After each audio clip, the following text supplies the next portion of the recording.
C'est une langue belle à l'autre bout du monde.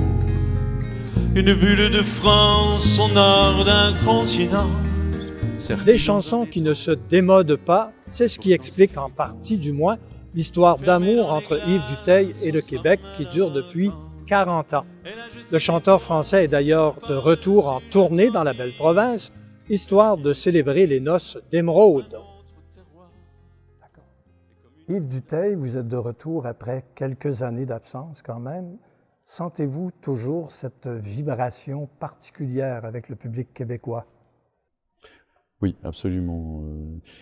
J'ai l'impression de monter une marche à chaque fois, avec des événements qui viennent s'ajouter en fait aux épisodes précédents qui ont fabriqué cette relation particulière, qui a commencé avec Prendre un enfant, qui est devenue la chanson des baptêmes au Québec, mais quasi immédiatement.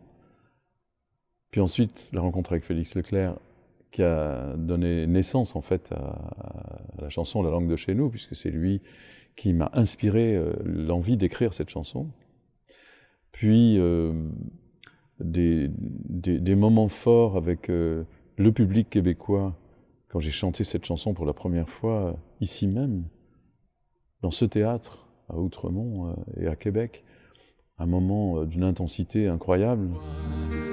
De dire que là-bas, dans ce pays de neige, elle a fait face au vent qui souffle de partout pour imposer ses mots jusque dans les collèges, et qu'on y parle encore la langue de chez nous.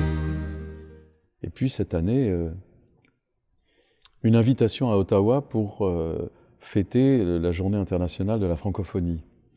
Alors, ça a l'air de rien comme ça, mais une invitation émanant du fédéral pour fêter la francophonie, je trouve que c'est quand même un événement. Et voir le député M. Paradis faire une allocution sur la langue française en citant la langue de chez nous et en m'invitant à être dans les gradins au moment où il le faisait, et me présentant ensuite à la Chambre des communes en disant que j'étais là, ovation debout, mais des deux côtés de la Chambre. Et ça, c'est très symbolique de ce que j'essaye véritablement de faire, c'est-à-dire de rassembler au-delà de nos différences. Nous avons des choses en commun et tout ce qu'on peut partager au-delà de ce qui nous sépare, c'est peut-être ça qui fait cet amour particulier qui nous lie depuis tant d'années. C'est intuitif, c'est quelque chose de très profond. Et quand je dis qu'il s'ajoute à chaque fois une marche, c'est vrai, c'est exactement ça, c'est que les épisodes se succèdent et s'enrichissent les uns des autres. Ce qui fait que cette relation que je pressentais très forte, elle continue à le rester. À travers sa mémoire, il m'a ouvert les cieux et m'a confié un soir.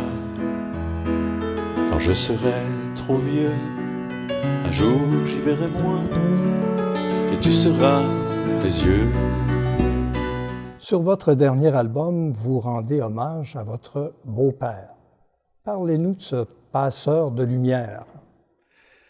J'avais chanté Les gens sans importance dans un autre album. Les gens sans importance, ce sont ceux qui, à nos yeux, ont beaucoup d'importance, justement parce qu'ils nous sont proches et qui comptent beaucoup pour nous. Mon passeur de lumière, c'est l'un d'entre eux. C'est un anonyme, mais en fait qui cultive beaucoup de passion. Photographie, montagne, la mer, les étoiles, le désert, l'histoire. Et il m'émerveille parce qu'il a 94 ans et qu'il lit 5 livres par mois. Le cœur émerveillé, anonyme et modeste, il m'apprend à aimer par la beauté du geste. Il s'intéresse toujours à tout et que discuter avec lui, c'est comme éclairer le sujet d'un regard particulier. Et c'est pour ça qu'il est mon passeur de lumière.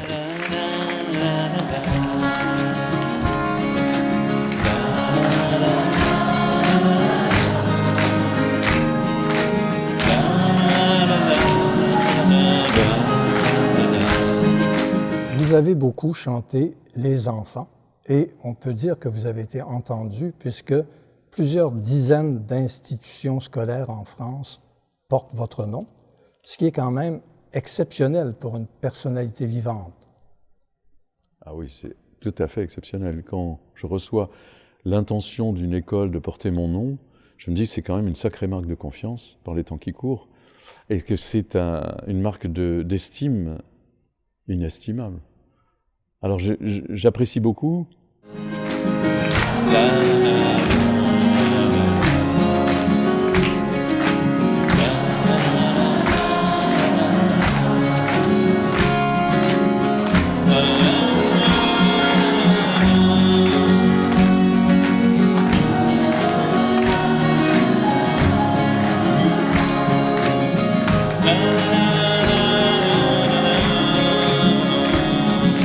À notre époque marquée par des attentats, des tensions liées aux religions, que faudrait-il apprendre aux enfants prioritairement?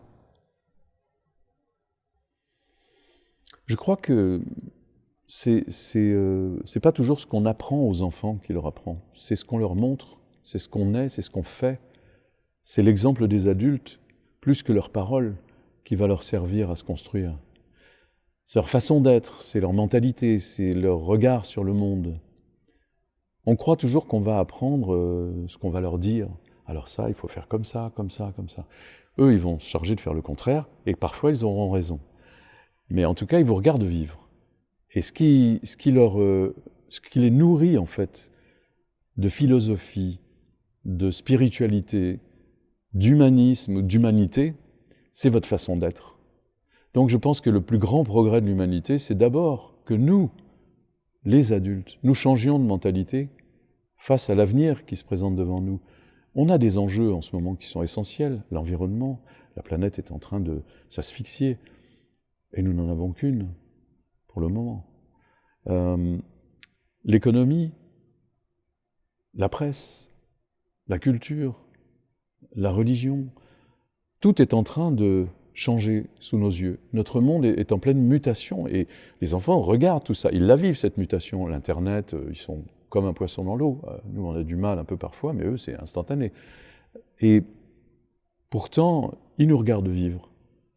Et je crois que c'est ça qui peut faire évoluer le monde, c'est que chacun prenne sa petite part de conscience, de grains de sable, de gouttes d'eau, sachant que le monde de demain, il sera bâti sur nos rêves d'aujourd'hui. Le rêve, c'est quelque chose de totalement concret pour moi. C'est pas un hasard si à un moment donné, j'ai saisi au passage un engagement pour devenir maire de ma commune. C'était pas du tout dans mes plans initiaux, c'était pas prémédité.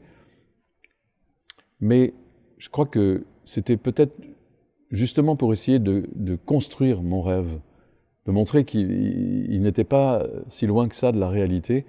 Simplement, un rêve, c'est quelque chose qui se bâtit et qui s'organise avec notre conscience d'aujourd'hui. Donc si quelque chose peut évoluer dans le regard des enfants, c'est peut-être le miroir que nous leur offrons. En regardant tout au bout du chemin, pour un enfant, pour le ciel.